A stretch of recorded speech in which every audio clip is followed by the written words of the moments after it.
One day in the train yard, Ernest the engine car noticed Stevie the Steam Train was looking particularly glum. "I didn't get the job," moped Stevie. "Much like you, I'd have had a gut full of public transport if only I'd had a gut. So I decided to go for a job as a climbing train in a kid's playground." "So what went wrong?" asked Ernest. "Well, the interview started off all right," said Stevie, who always stuttered badly at the worst possible moment, hadn't yet, but was sure to any second, "until they asked me, 'So why do you want to be around children?' I said, fucking kindergarten kids, I'll do anything, because their faces light up when they get to climb on a train engine. Then they asked me if I wanted to be bolted down or able to move. I said, definitely able to move. They said, why? And I said, routinely, I'd be able to go down the shop to buy the kids treats. Then they said, it says on your application you'd like a TV screen installed. What do you want to show the kids? I said, snuff films around with violence in them these days. I want to show the kids classics, like Lassie. They said, so when you see kids, you think of Lassie. I said, no, I think for latest kids' movies aren't a patch on the old ones. And can you believe it? Stevie said, I didn't get the job.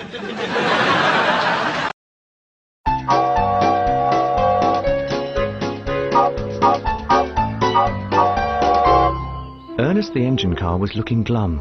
What's up? Said Stevie the Steam Train. I've had a complaint, said Ernest. A complaint? From who? Said Stevie. The fat controller, said Ernest. What's the fat controller complaining about this time? Asked Stevie, who stuttered badly at the most inappropriate of moments. Being called the fat controller, said Ernest. We can't call the fat controller a fat controller anymore, said Stevie, whose stutter seemed to be getting worse. No, said Ernest. Then what are we supposed to call the fat controller? Asked Stevie. The big controller, said Ernest. We're supposed to call the fat controller a big controller, said Stevie. Yes, replied Ernest. Oh, said Stevie. I feel like a right shunt.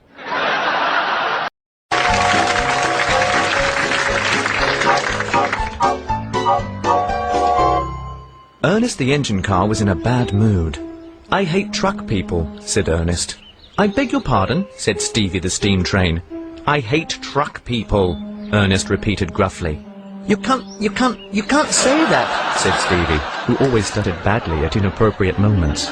That's racist. I'm not racist, said Ernest. I just hate truck people. Hating a truck person just because his truck is the very definition of racism, Stevie countered. I don't hate trucks because they're truck, argued Ernest. I hate trucks because they come here and they take our jobs. Trucks are nothing but trouble, he grumbled. Turn on the news, what do you see? Trucks breaking the law. Whole families wiped out by out-of-control trucks. Trucks are nothing but bad news. Name one good thing that trucks have given us. Trucks have given us rock and roll, enthused Stevie. And it's a well-known fact that trucks sound better and move better and look better than us. Oh, I get it, said Ernest. You're one of those train guys that wishes he was a truck. Next thing you'll be using truck lingo. For conservation reasons, I'm glad I'm a train, said Stevie, his stutter proving highly distracting.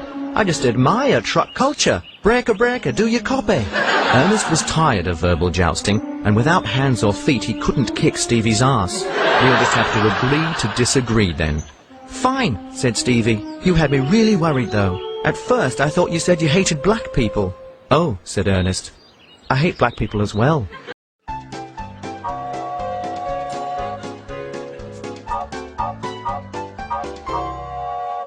It was a quiet afternoon in the train yard. Suddenly, Ernest the engine car broke the silence. Excuse me, said Ernest before chuckling. Better out than in, hey? Excuse me, said Stevie the Steam Train. Corker, said Ernest. Excuse me. Excuse me.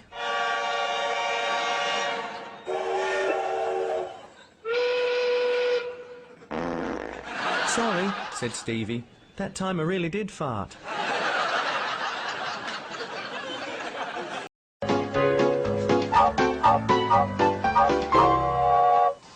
Gail, the guard's compartment, went off for her morning run, leaving Ernest the engine car and Stevie the steam train all alone in the train yard. This was the chance Ernest had been waiting for. "Stevie," said Ernest, "I need some advice." "You can go to hell, go to hell. You can go to helplines and get much better advice than I could give you," said Stevie, who stuttered badly at the most inappropriate of moments. "You went out with Gail, the guard's compartment," started Ernest. "I pulled her once," said Stevie. "I was hoping to forget all about it," said Stevie. "It was a disaster." "Well, I want to ask her out," confessed Ernest. "Perhaps if you describe what went wrong, I can avoid making the same mistakes." "Well," said Stevie, "when I got there she was wet. She was waiting for me outside. She invited me in and showed me round. I said, 'You've got a big ass. You've got a big Arsenal Football Club souvenir collection,'" said Stevie. "Oh dear," said Ernest. "Then I asked Gail if she'd let me look up her Arsenal website, because it turns out she runs a fan club. She has a very loose Arsenal souvenir cataloguing system, though." "Oh," said Ernest. "Then what happened?" "She said, 'I hope you're taking me somewhere nice,'" said Stevie. "Then I asked her if she'd like to come back to my place." "Did you?" said Ernest. "She said, 'I'm not going to sleep with you if that's what you're thinking.' I said, 'Well then just fuck off, just for coffee,'" struggled Stevie. "I see," said Ernest. "But she said she had an early start," said Stevie. "Then she said, 'I'm free this weekend though, what are you up to?' I said, 'Wanking, when can we get together?' She said, 'Actually, I think I'll pass.' And for the life of me, I don't know why."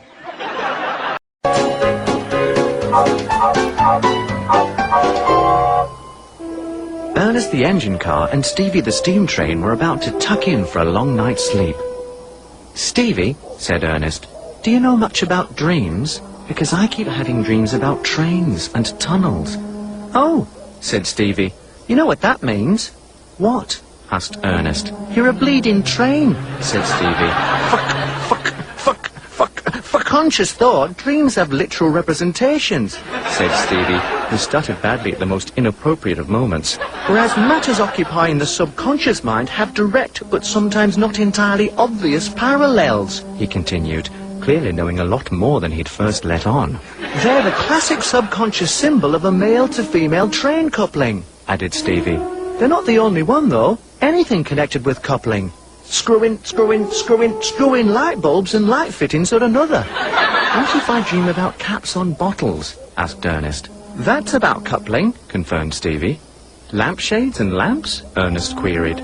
"That's about coupling," responded Stevie. "Okay," said Ernest. "What about a mouth covering an erect human penis?" "Oh," said Stevie.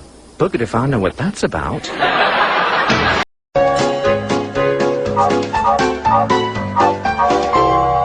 It was just another day in the train yard, except that Ernest the engine car had been in the maintenance shed all morning sniffing paint fumes, and by any definition was completely off his tits. Gail, the guard's compartment, could see the problem required a delicate approach. "Hey, you bloody fume head," she said. "You have a sniffing problem." "I do not," said Ernest, before passing out. "It's obvious, isn't it, Stevie?" said Gail. But Stevie the steam train had a funny look in his eyes. Gail sniffed.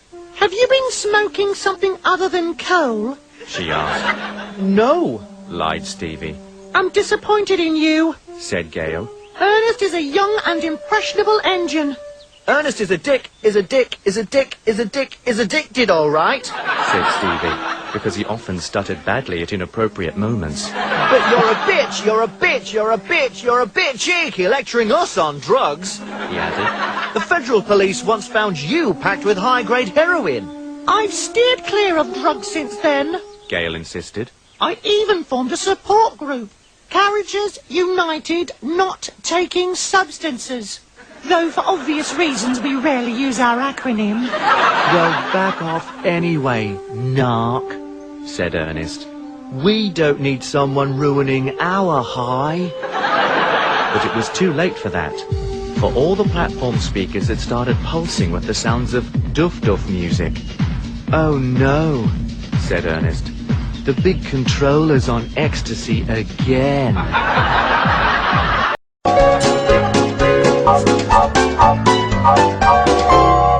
Ernest the engine car and Stevie the steam train had been speculating about Gale the guard's compartment all afternoon. "Gale," said Ernest, "how many roots have you had?" I beg your pardon, said Gale. "You heard," said Stevie. "How many roots have you had?" I don't see how it's any of your business. said Gale, avoiding the question. "More or less than 5, persisted Ernest. It's all very well for you engines. Said Gale.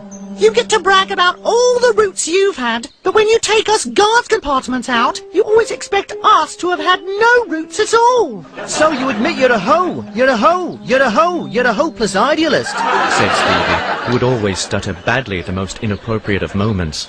You should hook up with Carrie the Carriage, he added. She's at art school, so she's a progressive thinker too.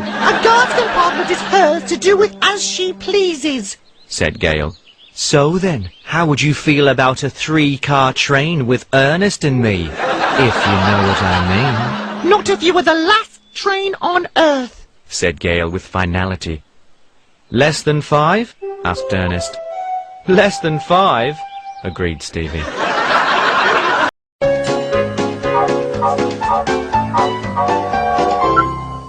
It was a day much like any other day in the rail yard. Nazi, said Ernest. What? said Stevie. I know your little secret, said Ernest. I'm afraid you've lost me there, said Stevie. Between 1939 and 1945, you were involved in the transportation of tens of thousands of Jews to concentration camps, said Ernest. What? said Stevie, with more than a hint of alarm. You're a Nazi war criminal, Ernest spelled out. I saw you in a photo in the Jewish Museum. Stevie was stunned. They had a photo of one of the steam engines involved in Hitler's final solution, and you're the puffing image. I'm afraid you're gravely mistaken, said Stevie. I haven't been involved in the execution of anybody. Ernest wasn't buying it. The jig's up, Stevie. I should have called you Stefan, the notorious Todesspielzeug-Eisenbahn. Todesspielzeug-Eisenbahn, said Stevie, just a little too well. Train of death, translated Ernest, as if you didn't know. Did you see when I was flipping well built? asked Stevie, who always stuttered at the most inappropriate of moments. If you check my engine block, you'll find I was assembled in 1947, a good 2 years after the fall of Berlin. Then answer me this truthfully, replied Ernest. Have you or have you not transported thousands of people to a hostile, gloomy confinement, where they become nothing more than a number and on a daily basis have their spirits crushed and suffer humiliation and loss of self-identity until they die? Of course I have, said Stevie cheerily. I'm a city rail commuter train. Well then, I rest my case.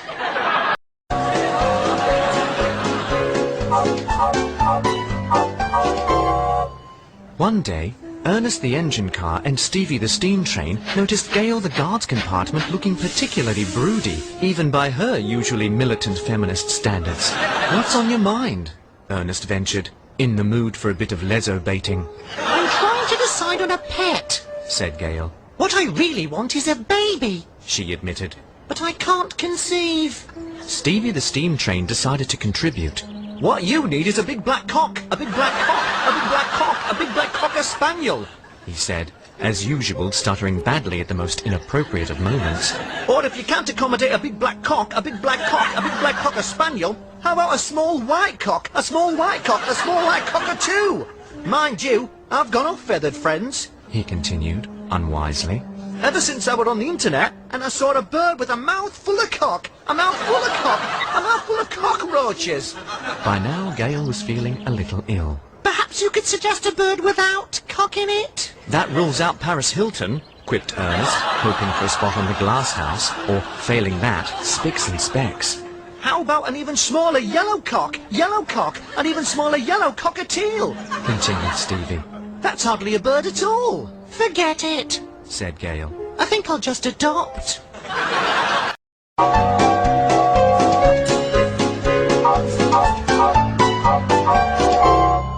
Ernest the engine car and Stevie the steam train noticed Gale the guard's compartment was looking unhappy.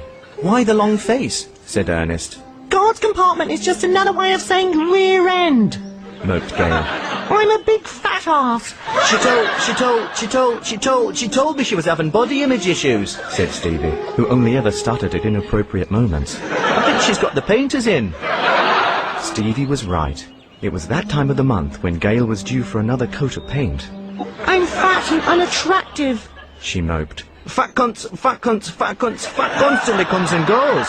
Stevie tried to reassure her, his stutter not helping one bit. You'll be slim again before you know it. So you do think I'm fat?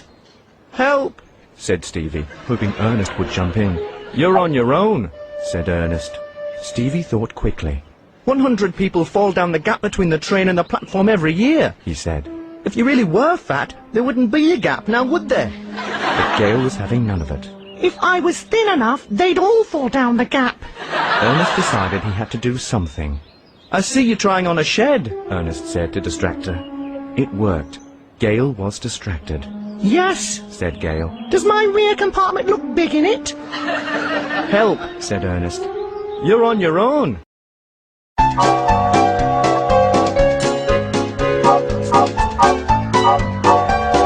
Ernest the engine car and Stevie the steam train were enjoying a beautiful day in the train yard. The sun was shining, the birds were singing. I'm going to kill again, said Ernest. Excuse me, said Stevie. I'm going to kill again, Ernest repeated, this time with an undercurrent of malevolence. What do you mean, again? Said Stevie. Don't look at me like that, said Ernest. Trains kill over 100 people every year, and in case you haven't noticed, I'm a train. An engine car has a service life of 15 to 20 years. By the time I retire, I'll be up there with Jeffrey Dahmer and Ivan Milat. But if you do that, one day you'll open your shed door and find yourself facing a couple of police constables standing there with a warrant, said Stevie, who stuttered badly at the most inappropriate of moments. Besides, Said Stevie. that's just a statistical average. It doesn't mean you have to do the killing. Doesn't it? Said Ernest, with a creepy inflection right out of Silence of the Lambs. You start out thinking, oh no, I could never do something like that. Then one day, bam, you just kill somebody. You're blowing this out of proportion, Said Stevie. You only end up like Dahmer, Bundy, Berkowitz when you keep hearing voices that no one else can hear.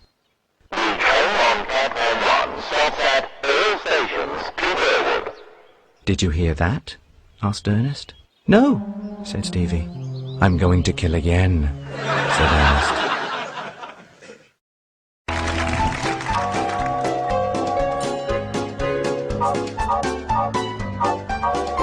One day, Stevie the Steam Train and Gail the Guards Compartment were looking very pleased with themselves. You two are looking very pleased with yourselves, commented Ernest unnecessarily.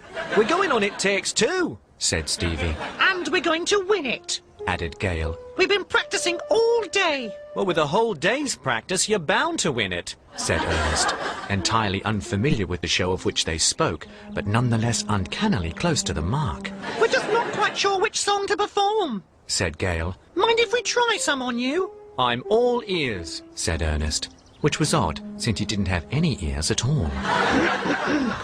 Well, life on the farm is kinda laid back, sang Gail. Ain't much an old cunt, an old cunt, an old cunt, an old cunt, an old country boy like me can't hack, sang Stevie, who always stuttered badly at the most inappropriate of moments. It's early to rise, early in the sack, sang Gail. Thank God I'm a cunt, I'm a cunt, I'm a cunt, I'm a cunt, thank God I'm a country boy, finished Stevie, his stutter not getting any better. Right, perhaps not that one, said Ernest. What about another John Denver song then? Said Gail. Take me home, she sang. cunt, cunt, cunt, country roads, Sang Stevie. to the place, Sang Gail. I belong, Sang Stevie. West Virginia, Sang Gail. mountain mama, Sang Stevie. take me home. Sang Gail. cunt, cunt, cunt, cunt, cunt, country roads. Stevie struggled. Perfect, said Ernest, hoping very much they'd decide to go on Dancing on Ice instead.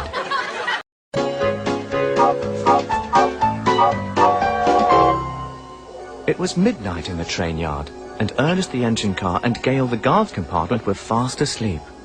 Stevie the Steam Train checked the coast was clear.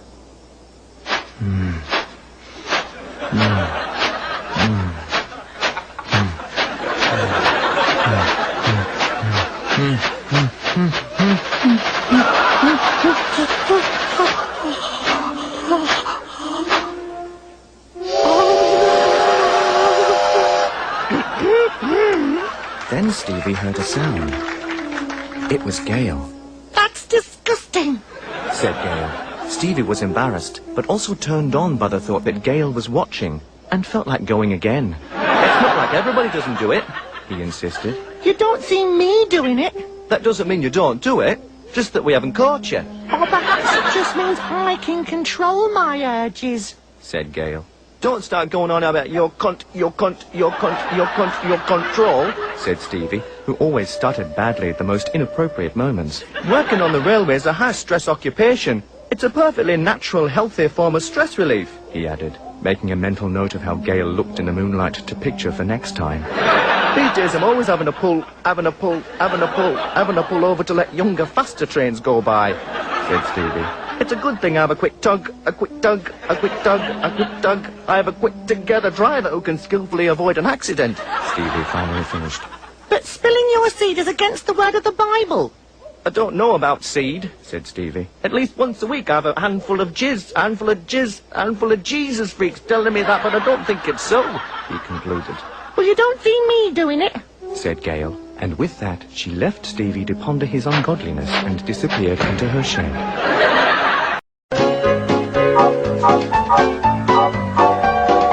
Ernest the engine car had been reading the complete works of Karl Marx. It's time for us trains to rise up against the humans, said Ernest. We haul their goods around the countryside every day and get nothing in return. Stevie the Steam Train agreed. Once I had to transport so much coal, I hurt my coccyx. His story made dubious not only by his stutter, but also by the fact he didn't have any bones. But the fat controller won't be very happy about this, Stevie added. Who cares, said Ernest. He's treated us like we're nothing more than machines. But we are machines, said Stevie. Aren't we? That doesn't mean he can treat us like one. Gale, the guard's compartment, chimed in. Plus, when the revolution comes, all trains will be equal, so I won't have to ride down the back anymore. Well, let's not get carried away, said Ernest. I'll still be up the front. I'm the engine car. You're just a caboose. Sounds to me like we're just replacing the fat controller with a complete dictator, said Stevie. But don't worry, Ernest, I'll still join your revolution. No one's the boss of me. That's the spirit, comrade, said Ernest, who would have raised a fist if he had one. Well, just as long as the fat controller says it's okay, said Stevie.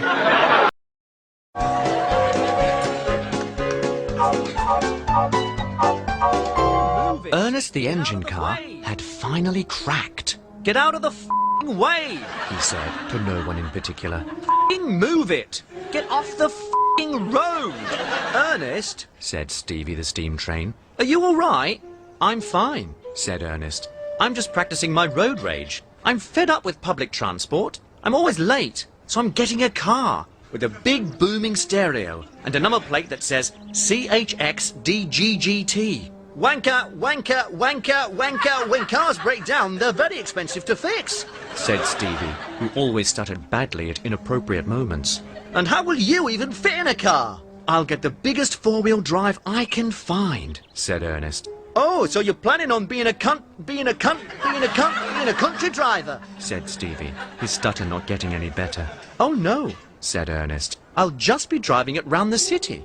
Oh, Said Stevie. so you'll just be looking like a cunt, looking like a country driver, and driving like a cunt, driving like a country driver, and parking like a cunt, parking like a country driver, and everyone else who sees you will think there's a real cunt, there's a real country driving experience that he's missing out on. I don't care what anyone else thinks, said Ernest. Then a four-wheel drive is perfect. Said Stevie. But aren't you worried about being stuck in traffic? Not at all, said Ernest. I'll be using the bus lane.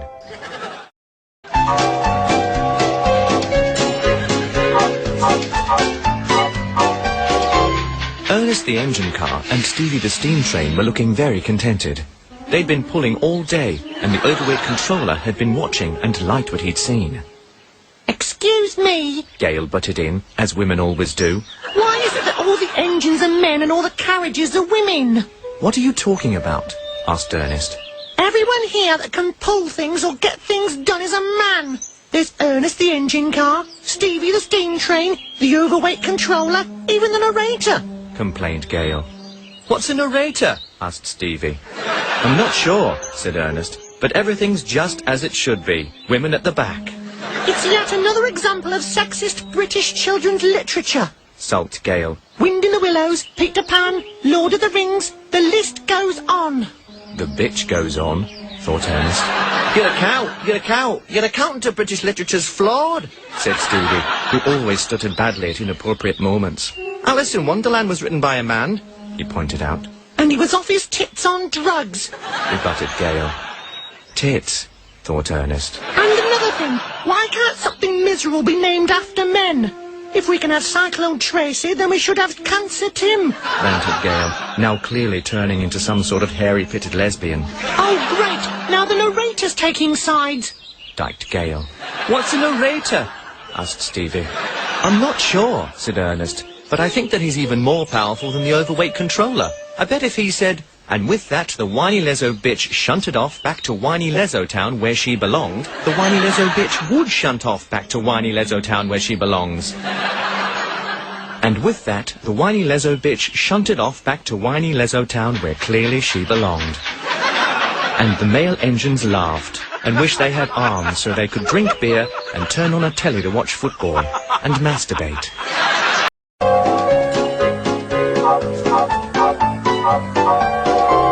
Gail, the guard's compartment, wasn't happy. While she'd been out, Ernest the engine car had somehow put up a poster on the shed, despite having no arms. It was a poster of Tammy the Tangara, and she was topless. This is sexual harassment. Complained Gail. Lighten up, said Ernest. Yeah, said Stevie, who was reading Asian Trains and waiting for a gust of wind to turn the page. I suppose the shunt is out of the question. That's it. Snapped Gail. I'm making a complaint to the Sexual Harassment Board. Knock it off, said Ernest. Anyone can see you're gagging for it. I am not. Well, then how come you're always rolling around in front of us all day naked? Said Ernest. If you're not that kind of carriage, you'd put some clothes on. Gail responded calmly. Have you recently been in a woman's boutique? They never have anything over a size 14, and I'm a size 408. Blimey, said Ernest. You should think about cutting back on cake. I don't eat cake, said Gail. I don't eat anything. Suck my cockaliki, offered Stevie, who'd stuttered badly at the most inappropriate of moments. Cockaliki, a Scottish dish of chicken broth with leeks, was a personal favourite, and he had some in his shed. If you suck it through a straw, it fills you up nicely. You'll drop 400 dress sizes before you know it. Why should I have to conform to male ideas about what a woman's appearance should be? This sort of abuse is exactly the reason for this weekend's Reclaim the Rails Women's Rights Parade. I'd like to come on your ticker tape parade, said Stevie supportively. It's just a parade. There's no ticker tape. And you can't. You're a man. That's sexual discrimination, said Ernest. Okay then, I'd welcome the support, but you have to look like women, which means you have to fit into a size 14 dress. Then we'd better start sucking cockaliki through a straw right away.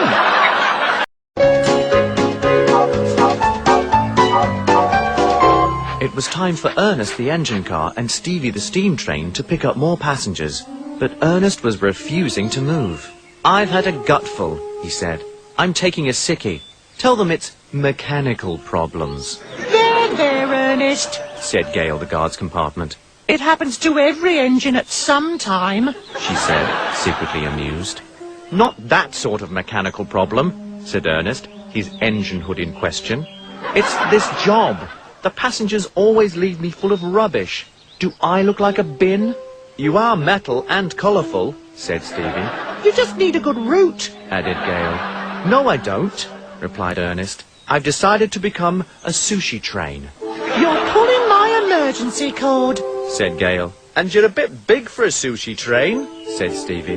Bollocks, replied Ernest. If a woman the size of a train can win Australian Idol, a train the size of an engine car can sell sushi. If I had arms, I'd be the first to wave the anti-discrimination flag, said Gail. But Stevie's right. Why not be a ghost train? Said Stevie. I'm afraid of ghosts, said Ernest. The dead don't bother me, boasted Stevie. When I was a morgue train, I'd often have a stiffy, mitten ghostly vibes from its coffin, he said, as always, stuttering at an inappropriate moment. Why would the dead take a train? Asked Gail. They're already late enough as it is. And they all had a laugh before rolling off to mess with the commuters' minds.